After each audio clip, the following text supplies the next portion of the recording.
Good afternoon, everyone. My name is Mark Burnham. I'm the pastor here at Grace Presbyterian Church. I want to welcome everyone to our monthly concert this afternoon. If you came in, there were programs for you, so that'll give you all information. There's going to be a little bit of a change, but Jimmy will explain that in a minute. And on the back, you have our wonderful performers for today, and also a note about our upcoming Christmas concert in December. Just a couple of things as we gather for the concert. Reminders, if you need to use the restroom, if you go back out the doors you came in and to the right, there are restrooms available there. Also, if you have one of these things with you, if you haven't yet, save yourself some embarrassment and turn it off or put it on silent. Also, in the back by the where the programs are, there's also a donation basket. The concerts are free, but we do accept donations. We would love to have you support our program. So thank you all for being here this afternoon. I'm going to turn it over to Jumi Kim, who is our music director, and she's got a few things to share. Good afternoon, everyone. Thank you for coming. Today, there was a program change. They're going to start with Brahms' Hungarian dance, and then they will move to Bach's Chaconne, and then they will move up to Fauré, and then they will come down to the Brahms trio.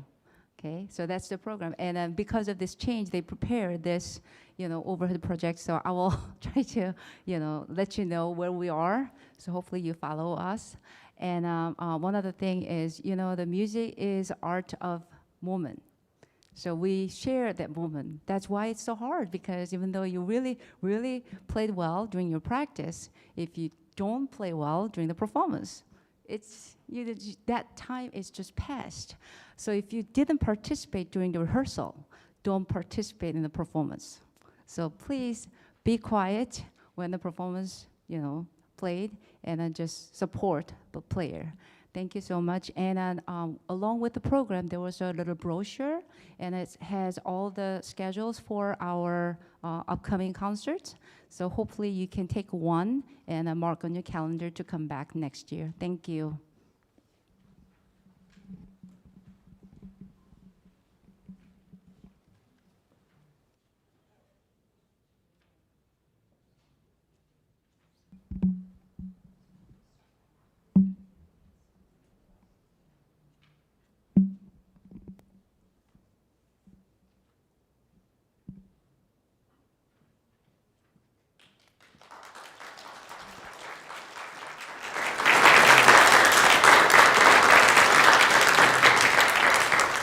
Hi, I'm pianist Hyunji Park. Then we are going to perform Hungarian dance number 156 first. Then the Johannes Brahms is a renowned German composer of romantic period. And he composed the collections of pieces inspired by Hungarian folk music. This composition, known as Hungarian dances, then captured the lively and energetic spirit of traditional Hungarian dance. So the Hungarian dance he composed at age of about 40, then about 9 or 10 years. Then when he released the first 10, then you got really popular. Then it just arranged to 4 hands and the orchestra version. Then the people can hear more wide range. Then I just prepared his younger version of a picture over there, because he traveled when he was 20. He composed these songs at 40, but when he was 20, he traveled with a violinist, like a concert tour in Europe. Then he got really hit by Hungarian folk dance. Then it affects on his entire music. So since he was has young hearts, then I think this is most popular song, I guess, of his Brahms. But it's his a foundation of his composition. Then the Hungarian dance primarily composed in 2/4 time. Then the rhythmic pattern perfectly reflects on upbeat and danceable nature. Then like a chardash. The chardash is kind of Romani, which so-called gypsy. But the Hungarian dance, this version is more like a rich and vibrant repetition than like a decent style. So it was widely admired in Europe. So hopefully you like our performance. Number 156.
Hi, everyone.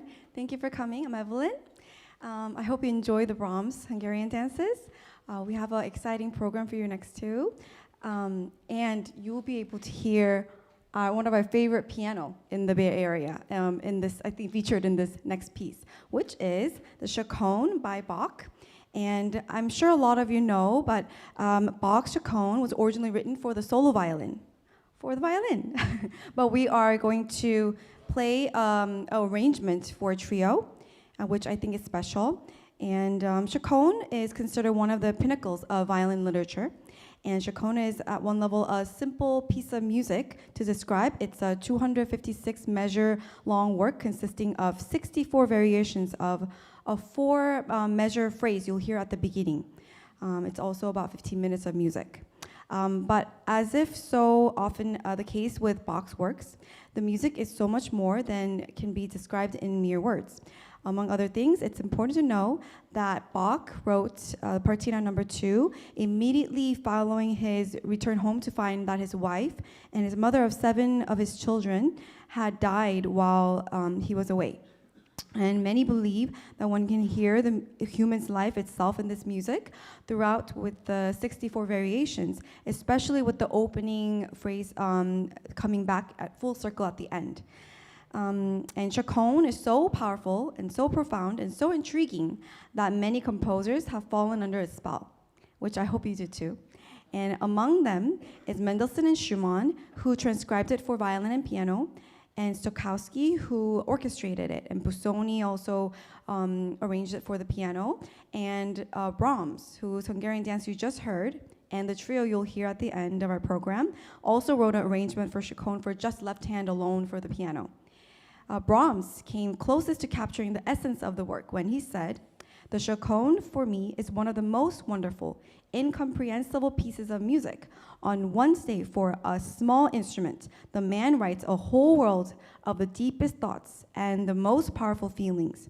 If I imagined that I could have created, even conceived the piece, I am quite certain that the excess of excitement and earth-shattering experience would have driven me out of my mind." I hope you enjoy.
Hello, everyone. I'm Celeste, August Lee, and so we are now going to play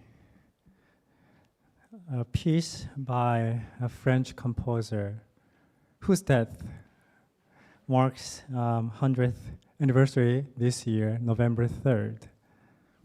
Gabriel Fauré, and he composed this piece, Elegy, which means eulogy in English. And so his intention was to make this as a slow movement of cello sonata that he ended up just publishing this piece as a single piece, which was received really well.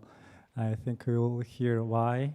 It's a beautiful, one of my favorite pieces. I played, first time I played, I was 16 years old, and that was really perfect piece for me at that age, and still it is. And Gabriel Fauré, as you see, was born in 1845 in very small village in France, and he moved to Paris as that was a custom for musicians, poets, artists. That was the center of culture in Europe. And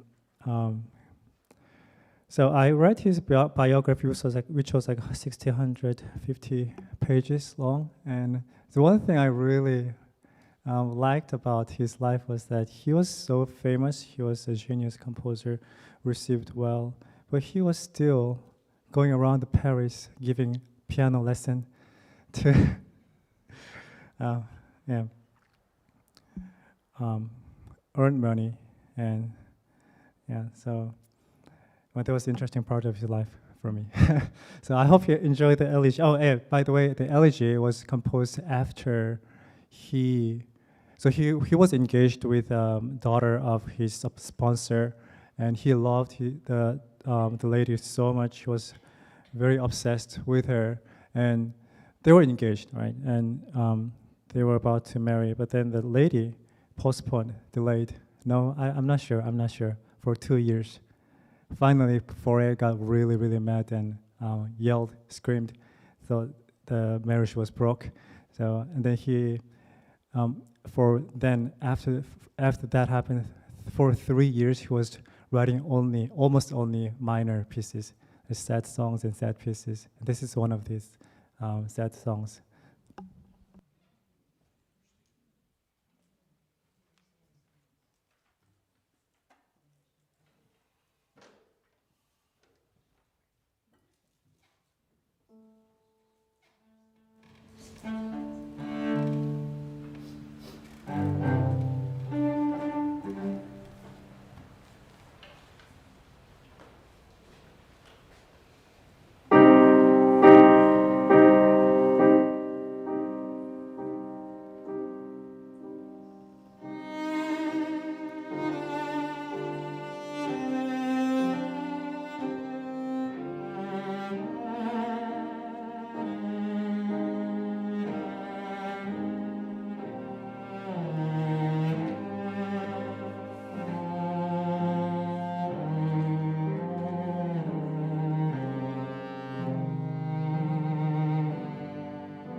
Thank you. I hope you enjoyed the beautiful Elegy by Fauré. And this piece, the Fauré was, Elegy was written in C minor, and the next piece we're going to play is also written in C minor. For me, Brahms is a giant. It's heavy, deep, it's really deep and dark. A bit of humor, but I know somehow I relate Brahms to Dostoevsky. If you love Dostoevsky, Russian author, and they're both dark, heavy, deep, rough, straightforward, and beautiful. But they're not dark as atheistic, nihilistic darkness, but there's always forgiveness and hope. So that's what I feel from Brahms, and also from Dostoevsky. And so this piano trio was composed in 1886 when he was 53 years old in Switzerland in summer. He wrote a total of 3 piano trios, and this is the last one. And this music is really profound and deep, and I hope you enjoy the music. Thank you.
you.